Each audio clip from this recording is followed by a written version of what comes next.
Welcome back to the Better Than a Pill podcast. Today I'm here with our functional medicine practitioner, Amanda Yu. I'm super excited, as usual, to have her on the podcast.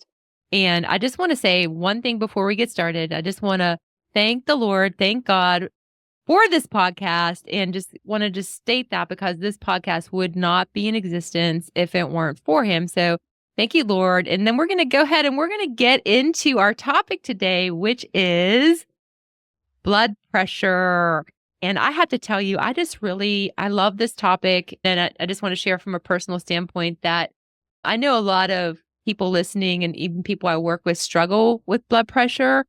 And I have a blood pressure machine in my house. I work with different physicians that are even clients that have recommended it. I take my blood pressure regularly because it's been something near to my heart since I was 7. I was told by a doctor, you need to start exercising, go on a diet, and lose weight because they saw a spike in my blood pressure. And that was white coat syndrome. And so there's so much like I've learned that can go into blood pressure, and that includes anxiety. So stress, yes. Stress is one of them. Yes. Yes. Yeah. And so let's get into this topic. Stress in the form of anxiety can raise people's blood pressure. There's so many things that we can do to lower our blood pressure. And at the heart of a lot of the things that I'm learning through you, through Shannon, our registered dietitian, and other things too, is that there's this underlying seed that's related to everything. And you guys keep pointing back to insulin resistance. And so we have these layers of things. We have our diet, we have stress, we have our lifestyle. And insulin resistance, like this again, in what I've learned from you guys so far, it's just like almost like a silent, something that goes silent that we don't really know exists, that's can be going on in our bodies, I know, like without us knowing. And so let's talk a little bit about like, how does that affect blood pressure? Absolutely. Yes. Okay. Yes, absolutely. Insulin resistance can be climbing steadily for over 10, 15 years. People can have insulin resistance and not knowing it. And as stated in the CDC right now, 93% adult Americans have prediabetes insulin resistance, and most of them do not know that they have it. So what is insulin resistance? Insulin resistance, again, is when we have too much insulin in our bloodstream and our cells fail or not responding to the insulins to open up the door to allow glucose to come into the cells to provide energy. All the normal functions that if we are insulin resistant, we would be able to do that. But with insulin resistance is that we have too much insulin.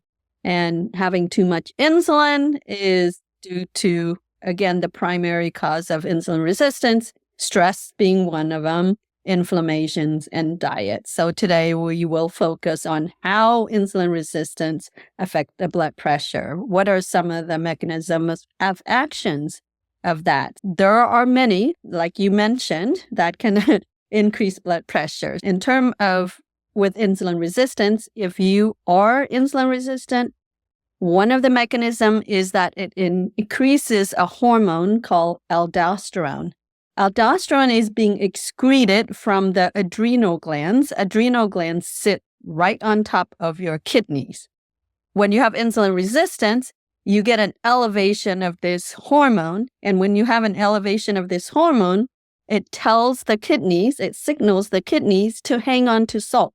Have you been told you have high blood pressure to eat low salt diet? For many physicians, many people, when they have high blood pressure, they say, oh no, I should not be eating salt. That is false. That's not the cause. The cause is insulin resistant, signaling, the kidney to hang on to salt. Where salt goes, water goes, and that will cause an increase in blood volumes, and that will lead to high blood pressure. So that's one mechanism of action of how insulin resistant lead to high blood pressure, right? So I dispense medication to suppress aldosterone levels, to lower the aldosterone, but the problem is that's still treating what insulin resistant is already causing, right? I'm treating the symptoms. I'm not addressing the root cause, which is insulin resistance, which we can do something about through our diets, through breath work, as in your program, through other modalities, breathing, exercise, all that can, being out in nature, all that can reduce stress, right? And another mechanism is, you mentioned stress. So insulin resistant itself can stimulate your sympathetic nervous system. So it can increases your stress response. So it increases your sympathetic nervous system, and that will increase in your blood pressure. When you're stressed, your blood pressure will go up, right? Your adrenaline is being released, your stress hormone. Another mechanism is that insulin resistance will lead to, insulin is a growth hormone, among other things. Insulin has many actions, but one of them is it tells the cells to grow. It's a growth hormones, including all cells. So in your blood vessels, there's a lining, it's with an epithelial cell, a special cells. And these cells will grow, and when they grow, they will narrow the blood vessel. Can you imagine that? So the blood vessel is becoming smaller, and therefore will cause an increase in blood pressure. So that's another way that insulin resistant can lead to high blood pressure. Another mechanism of action too is that as we get older, the amount of nitric oxide is lower, and having insulin resistance also cause more decrease in nitric oxide. So why is that important? Nitric oxide is a blood vessel dilator. It causes the blood vessel to relax, right? So when you don't have adequate amount of nitric oxide, this will cause a vasoconstriction. Vasoconstriction will lead to high blood pressure, will lead to erectile dysfunctions, or will lead to other chronic health issues. The root is insulin resistance, and we have a simple protocol to address that through our diet, through stress management, through lifestyle modifications, and that's why we're here, right? Yeah. So there's so many things that we can do. It sounds like, okay, first of all, I just want to take it a step back. So yeah, the salt, that's what they teach. That's what they teach at all the places, these big medical centers I've been at. They tell us to reduce the salt to under 2,500 milligrams. That's stuck in my mind. And even as a young child, I remember looking at food labels and having to go low sodium. So you're saying that's not really the problem. No, the salt is not the problem. Salt is just it's the symptoms that's caused from insulin resistance. We need salt because if you don't have enough salt, you don't get enough minerals, and we need salt for hydrations, right? If we don't have enough salt, we don't have enough minerals, especially magnesium, sodium, potassium, can affect your muscles, can affect your energy levels, and you can become dehydrated if you don't have enough minerals. You need magnesium, you need sodium, you need to open up the cells to allow water to come inside the cells. So you can be dehydrated at a cellular level if you don't consume enough minerals, which yes, that makes sense. Based on actually, I guess a while back, I had learned a little bit about just from the standpoint of salt, not exactly as it relates to blood pressure, but the idea that we need it in our diet as a mineral. And from my understanding, like sea salt and things like that. So I started to incorporate sea salt and things like into my cooking, which was different. I'm just putting it together now as we're talking about the high blood pressure rule and what we're taught. And yeah, so it's okay. The salt is okay. The insulin resistance, which people don't talk about, is the problem. This is the problem. And so when we're doing things like here, we're a fan of, obviously, we're going to do our pain-free movement. We're going to be like, I love how you said breathing. And yeah, I've been convicted of that lately. I need to slow down and breathe. Even though I teach this for a living, I'm human. It's like we were talking yesterday. So breathing, stress, breathing can help with stress, slowing down, fresh air. I love that you mentioned that. And as I am learning and growing, supplementation is something that we've been talking about. And for me, I don't align myself with a lot of things, but I know that one thing that we will talk about too is the feel great system, because that helps with just so many things. And because that is directly affecting our insulin resistance, right? So we'll talk about that. Are there any other supplements in addition to that that you would recommend when it comes to blood pressure? Sodium. Yes, absolutely. Absolutely. So Redmond salt, sea salt, Celtic salt. I like electrolytes, LMNT. So I would add that to my Utamate tea, which is the tea in the Feel Great system. I would add salt to it to helps with electrolytes, to help with hydration. As we become more insulin sensitive, as you incorporate the system, the Feel Great system, into your routine, as you become more insulin sensitive, because insulin is anti-diuretic itself. So as you lower the insulin level, you can become more dehydrated. So if you experience like constipations, if you experience dehydration, so that's why we encourage people to add salt to their water. Sea salt, that is, Redmond salt, Celtic salt, Himalayan salt. LMNT is electrolyte that's commercially available. I like that. So absolutely. And then the Feel Great system, which is the tea and the fiber that help to address insulin resistance at the root. Okay. And especially the tea, it helps to decrease inflammation.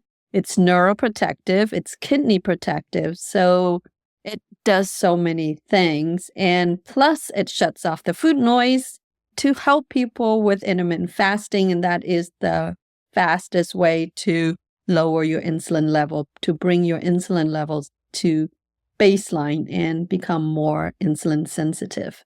Okay. So what I'm hearing is add salt, sea salt, the Celtic salt, that kind of salt you mentioned, Himalayan salt, to our water. Wow, guys, that's great. So don't listen to your doctors. I'm not going to say that. Okay, I'm not either. You say listen to them for some things, but when it comes to the salt, it sounds like that is something that we want. And then let me ask you, how do you spell the T so people can, the kind of element T, which is it's just the letter L, M as in Mary, N as in Nancy, T. LMNT. LMNT, and that has electrolytes in it. Okay, so guys listening today. That's all the in it. And that's good for us. And then, of course, our beloved Feel Great system, which has so many benefits. From my understanding, I started using it, like we all know, for gut restoration, and I'm having other benefits with mental health and stuff right now. But so in drinking it just in my body regularly, it's directly affecting my insulin resistance, is what you're saying. Am I hearing that correctly? Okay. That's a win. That's exciting. Yes, it helps to lower your insulin, allows your body to become more insulin sensitive. But of course, we need to encourage you to make sure you drink adequate amount of water, of course, and also remove processed food, cut out the sugar. Sugar is the driver for insulin resistance, causing inflammation, reducing stress. So reduce carbohydrates, prioritize your protein, don't be afraid of healthy fat, and focus on fiber. And if you can't get enough, that's why we have the supplement, which is the balance, which is the second part of the Feel Great system. So pretty much we're just adding food back into our diet that's been removed by the food companies. Sure. And that makes sense. And I know we talked a little bit, me and Amanda were talking yesterday about this idea of that we're not here to be perfect. And I was telling her that, and I feel strongly, because we all are going to have things that are going to be processed. Sometimes we're going to have sugar that's real, and it's okay. I think that just saying that aloud and knowing that's okay. We're not here to be perfect, but in general, we're trying to aim to stay away from those things, and that sugar is addictive, and that we don't want to get addicted to it. I have been addicted to it, so I get that balance. We're trying to find that balance of not letting that affect our insulin, is what I'm hearing. So eat the proteins, eat the fats, try to watch out for the carbohydrates you're eating. I know we're not an advocate of any specific diet, but a lot of people listening may be doing keto, low carb. I think in we've talked about this before on interviewing even top experts from Duke on Dr. Yancey was on not too long ago. Everybody is saying low carb for a reason after age 40, especially because we're not talking like young kids. Like my kids don't need to be low carb right now, but our bodies change. And so I think that's really helpful for people to hear. I do want to ask you, like, and maybe this will be too specific, when they're eating and they're getting the proteins and the fats, I took this away, I think, when we talked before. If they do have a carbohydrate, you've recommended to eat it at the end of the meal. Correct. Okay. That's awesome. Order matters. Matters. Yes. So if you need to have some dessert, some carbs, some fruits, add it at the end of the meal to prevent that glucose and insulin spikes. So that is the goal, to prevent that spike in the crash. Okay. Actually, awesome. The insulin resistance. Yeah. Very cool. And I know we're gonna wrap it up here in a second, but I just to say, and we'll probably be talking more about restricted eating in future episodes and things like that, or intermittent fasting, just to clarify. But in a nutshell, let's just say that snacking, having more than 2 or 3 meals a day, is something that we also want to try and keep under control, because that is going to wreak havoc on our insulin levels and glucose and cause problems, right? Correct. Okay. Correct. Yeah. That's where these supplements come into play, because one, the tea, it helps to suppress the hunger, so you don't need to snack, and it has enough nutrients to support. In Argentina, they call it God's milk because it has enough nutrients, vitamins and nutrients to support life. And then the second, which is the fiber matrix, it helps to feed the gut microbiome, but not only that, it keeps you satiated longer and faster. So all the two products together helps to stabilize your glucose and your insulin.